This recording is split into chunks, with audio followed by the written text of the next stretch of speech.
ሻሎም ሻሎም ሻሎም ቤተሰብ እግዚአብሔር አምላክ ሰላም ጸጋ ምሕረት ናይ ክርስቶስ ምስ ኩልኩም እዩ አና ሓውኩም ሰላሐዲን ካብ ንክርስቶስ ዝገልጽ ትውልዲ ዓለም ለኻዊ ቤተ ክርስቲያን ስቶክሆልም ስዊድን እዚ ድማ ናይ መዓልቲ ቃል ድብል ፕሮግራምና እዩ ንመዓልቲ ድኸውን ናይ ህይወት ቃል ክንካፈል ኢና ኢየሱስ ጎይታ እዩ ሎም እንካፈሎ ቃል ገንዘብ ይጠቅም እዩ ፍቅር ገንዘብ ግን የጥፍ እዩ ዝብል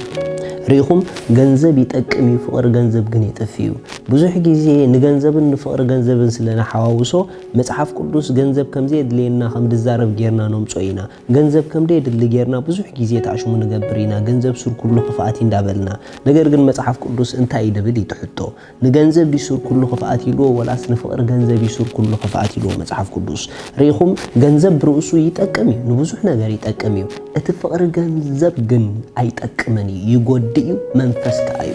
ريخم جنزب زي كونه فقر جنزب منفسيو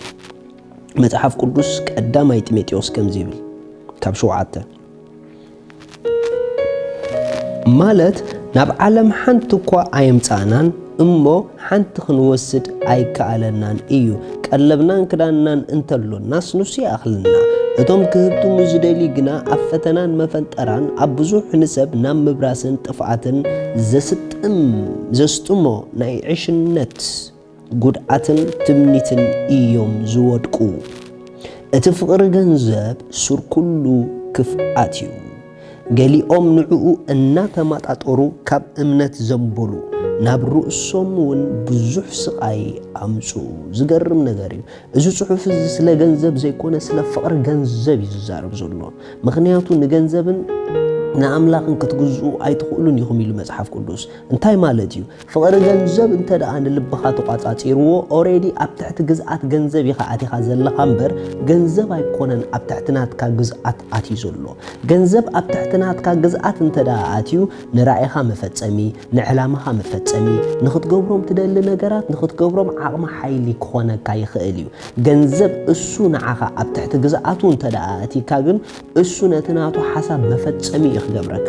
ስለዚ እንተ ደኣ ፍቅሪ ገንዘብ ንልብና ተቋጻጺርዎ ኣብ ብዙሕ ዘየድሊ ህልከት ከእትወና ይኽእል እዩ ስለዚ መጽሐፍ ቅዱስ እቶም ብፍቅሪ ገንዘብ ልቦም ድተገዘአ በዚ መንገዲ እዚ ድማ ንኽህብትሙ ድማ ጣጠሩ ሰባት ኣብ ብዙሕ ዘየድሊ ምብራስ ከም ዝወድቁ ኣብ ብዙሕ ሽግር ከም ዝወድቁ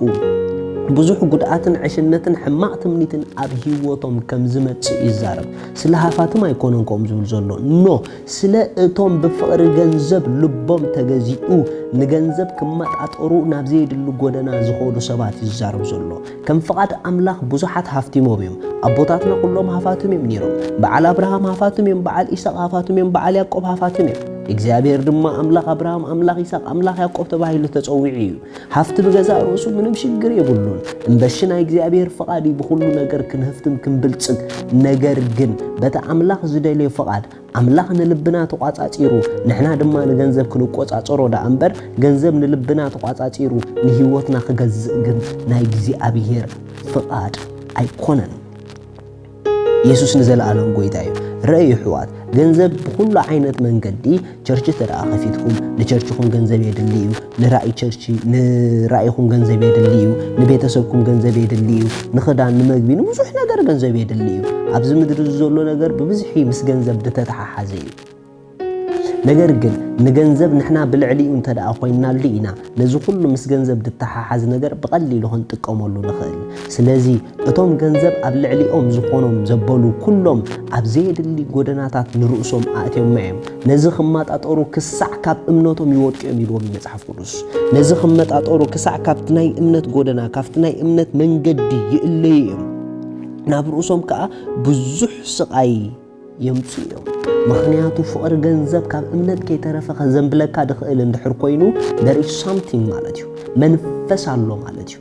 ርኢኹም ብፍቅሪ ገንዘብ ድተተሓዙ ሰባት ኣብ ትሕቲ ናይ ጸልማት መናፍስቲ ህይወቶም ክትሳቀት ይጅምር ምክንያቱ ፍቅሪ ገንዘብ ንሓውኻ ከም ተቀተል ገብረካ ፍቅሪ ገንዘብ ንሓውኻ ከም ትጠልም ገብረካ ፍቅሪ ገንዘብ ኣብ ሓጢያት ከም ትወድቕ ገብረካ ፍቅሪ ገንዘብ ዘድሊ ጎደናታት ከም ትሕዝ ገብረካ ስለዚ ንልብና ካብ ፍቅሪ ገንዘብ ኢና ዳኣ ክንሕልዎ ዘለና እምበር ገንዘብ ንኸይንሕዝ ኣይንፍራሕ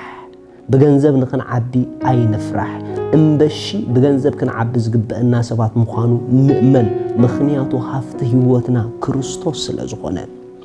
መጽሓፍ ቅዱስ ክዛረብ ከሎ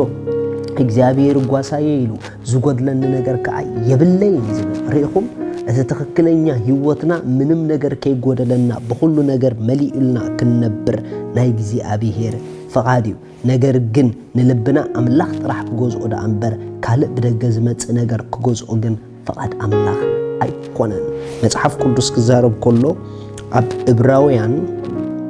መጽሐፍ ዕብራውያን ምዕራፍ 13 ኣብ ጥቕሲ 5 ንሱ ባዕሉ ኣይክሕደካን ዕሽሽውን ከቶ ኣይብለካን እዩ ኢሊ እሞ ንብረትኩም ብዘይ ፍቕሪ ገንዘብ ይኹን በቲ ዘለኩም ሕገቡ ማይጋነስ ርኢኹም ኩሉ ናትኩም ንብረት ኩሉ ናትኩም ነገር ኩሉ ናትኩም ባህሪ ብዘይ ፍቕሪ ገንዘብ ይኹን ባህሪያትኩም ብዘይ ፍቕሪ ገንዘብ እንተ ደኣ ኮይኑ ባህሪና ብዘይ ፍቕሪ ገንዘብ እንተ ደኣ ኮይኑ ኣብ ህይወትና ብዙሕ ነገር ከነድምዕ ንኽእል ኢና እንተ ደኣ ኣብ ባህሪያትና ናይ ፍቕሪ ገንዘብ ግዝኣት ከኣቱ ጀሚሩ ግን a lot of things ኣብ ላይፍና ሉዝ ክንገብር ክንጅምር ኢና ምኽንያቱ ብፍቕሪ ገንዘብ ባህሪኦም ድተመለኸ ሰባት ክሰልጦም ኣይረኣናን ብፍቕሪ ገንዘብ ውሽጦም ድተታሕዘ ሰባት ከድምዑ ይረኣናን እቲ ፍቕሪ ገንዘብ ክቆጻጸረካ ከሎ ንገንዘብ ከም ትስኡነ እዩ ዝገብረካ ፍቕሪ ኣምላኽ ንልብኻ ክቆጻጸሮ ከሎ ግን ንገንዘብ ከም ትረኽቦ እዩ ዝገብረካ ስለዚ ልብኹም ብፍቕሪ ኣምላኽ ይገዛእ ገንዘብ ከዓ ንዓኹም ክግዝአኩም እዩ ምኽንያቱ እስኹም ንኣምላኽ ክትግዝኡ ገንዘብ ንዓኹም ክግዝአኩም ነዚ መገዲ እዚኢኹም ተፈጢርኩም እምበር ንሕና ንገንዘብ ክንግዛእ ኣይተፈጠርናን ኩሉ ምድሪ ዘሎ ብኣና ክግዛእ ፍቓድ ኣምላኽ እዩ ንሕና ግን ብምንም ነገር ኣብ ምድሪ ዘሎ ክንግዛእ ፍቓድ ኣምላኽ ኣይኮነን ምኽንያቱ ኩሉ ንዓና ኢዳ ተፈጢር እምበር ንሕና ንዕኡ ኣይተፈጠርናን أملاخ سماي نخلكم يبارككم كمزيلنا نصلي እግዚአብሔር ናይ ህይወተይ ጓሳይ ኸሞ የመስክነካ ኣለኹ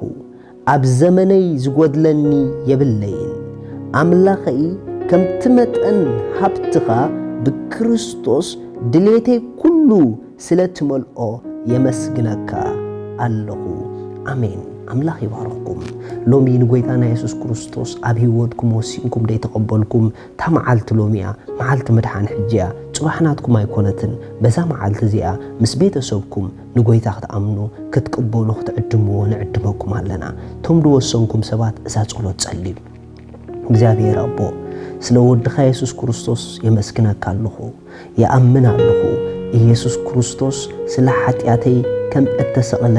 ዕዳ ኃጢአተይ كم زخفلون كم زموتلي بسالسيت معالتي كم زتنسأن يأمنها اللغو إيسوس كريستوس مدحانيه أملاخي قويتاي إيو كابزا ساعات زيئة حدش فترة بشم يسوس كوينا اللغو آمين أملاخ بارككم زيادة وصنكم بليس بزب تحت زولو رخوبنا سنكم صحافلنا كنتسألي لكم هنا زد لكم حاجة استمرتي كانت دالو لكم هنا شالوم